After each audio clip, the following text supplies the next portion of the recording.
Thank you for joining this program today. Our program focuses on African women's health. This is a program that is dedicated to promotion of African women's health at home and abroad. We preach the global message of health for all and emphasize that African women must not be left behind in optimal health. This is Dr. Olaide Ogunshiji of the School of Nursing and Midwifery, Western Sydney University, Sydney, Australia. Last week, we started our conversation on breastfeeding and provided the available statistics. We spoke about the benefits of breastfeeding and presented the global goal of achieving a minimum of 50% for exclusive breastfeeding in the first 6 months of the birth of a child by the year 2025. And the plan for today is to provide empirical findings from a study that we conducted among African migrant women in Australia. This is actually part of a bigger study that explored the parenting experiences of African migrant women. And we listened to the voices of the women, especially as it has to do with breastfeeding, and that component of the bigger project is what I'm presenting today. If we look at available literature, we find out that a lot has been done in the area of breastfeeding. There are thousands of literature on the issue of breastfeeding. However, when we look at all those huge number of literature and we identify the ones that are specific to the voices of African women, we will discover that less than 1/10 out of those huge amounts of literature focused on African women. And if we dig down into the voices of African migrant women in their various host countries, much fewer is available. In Australia, there is less than 10 that actually listen or provide the voices of African women. And when we consider this very important women's health issue, African women's voice is limited and is not heard enough when it has to do with their breastfeeding experience. And therefore, this today, we'll be providing some insights into what the women that participated in the qualitative study have to say about their breastfeeding experience. A total of 16 African women's voices is presented today, and half of those women are first-time mothers. 2/3 of the women spoke about exclusive breastfeeding for the first 6 months, as is recommended by World Health Organization, while the remaining 1/3 either didn't initiate exclusive breastfeeding at all or had exclusive breastfeeding for just 1 month after having their birth, after having their babies. And after this first month, they switched to infant formula. Looking at the stories of those that had a success story to tell, there were 3 identified key elements to their success story.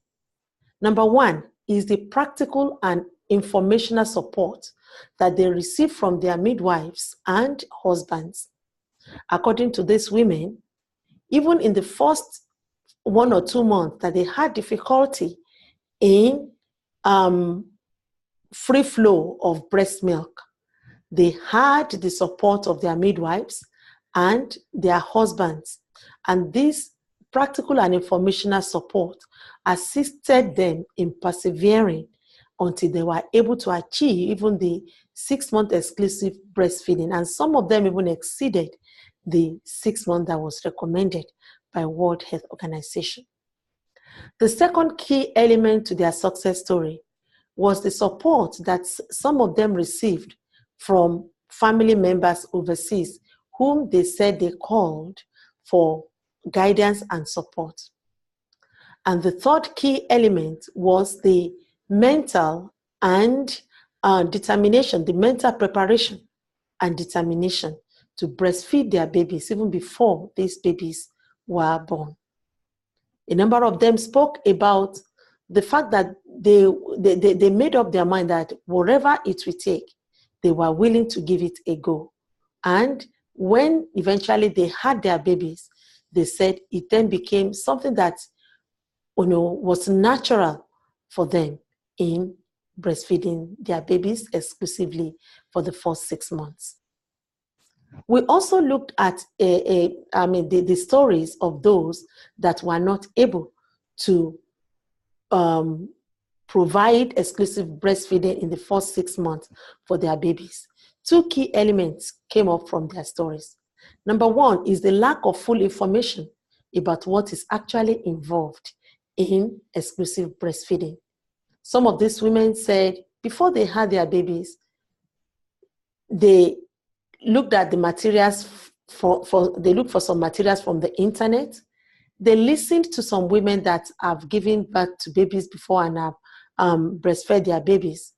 And that the impression they had was that breastfeeding is smooth, it's easy and straightforward. However, when they had their babies and they had to deal with the breastfeeding related pain and bruised nipples, it was too difficult for them to continue with breastfeeding. The second key element from their story was that of lack of adequate support and guidance from their midwives. Some of these women spoke about actually contacting their midwives in the cause of severe nipple pain, and that these midwives were not there to provide the required support and encouragement that they need. And the impact of that was that they discontinued from exclusive breastfeeding. So having looked at the key elements from the perspective of those that had success story to tell, as well as those that could not continue with exclusive breastfeeding, there are some implications that come to mind. Number one implication is that even though we can say that the 62% success rate in exclusive breastfeeding among the African migrant women that took part in this study exceeds that of the global goal of 50%, it's important to pay attention to the concern of those that were not able to continue with exclusive breastfeeding. And that major concern is the lack of complete information that they required in preparing their mind for exclusive breastfeeding. Number two implication is that it's important for us to recognize the fact that empowering African migrant women and African women generally in engaging in exclusive breastfeeding, there is need for them to have access to adequate and complete information that they need in making this important decision.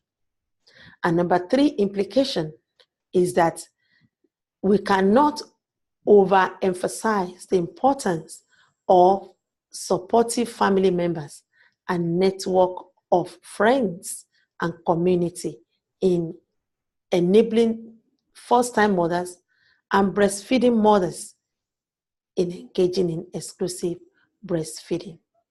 And that is it for me for now. I want to thank you so much for being there.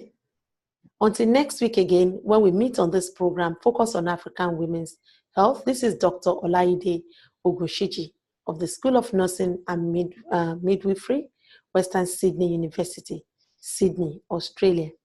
Please, let's continue with the conversation. Encourage that breastfeeding mother today. Start the conversation with a pregnant woman about their intention to breastfeed. And together, we will be able to achieve the global goal of exclusive breastfeeding in the first 6 months of the birth of a child by the year 2025. And more importantly, we'll be able to provide the benefit that is associated with breastfeeding our babies. Thank you again for being there, and it's bye for now.